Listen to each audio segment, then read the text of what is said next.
Le test de dépistage du cancer du col de l'utérus ou le test PAP. L'examen gynécologique comprend habituellement le test PAP. Ce test est simple et ne cause pas de douleur. Il consiste à prélever des cellules au niveau du col de l'utérus à l'aide d'une petite brosse. Le test PAP est utilisé afin de détecter les cellules avant qu'elles ne deviennent cancéreuses.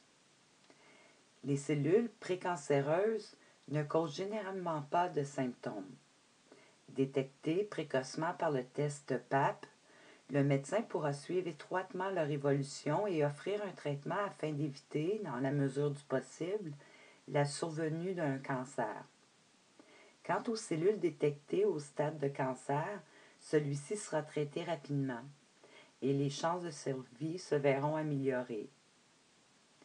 Lorsqu'il y a un symptôme de cancer du col, celui-ci se présente généralement par un saignement vaginal inhabituel.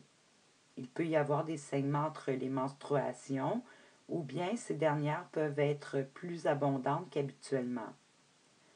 Chez les femmes ménopausées, depuis plus d'1 an, un saignement vaginal demande une consultation sans tarder.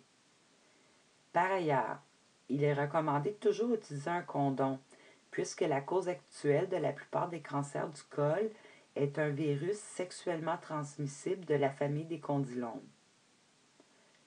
La population visée par le dépistage du cancer du col par le test PAP comprend toute femme sexuellement active ou qui l'a été dans le passé.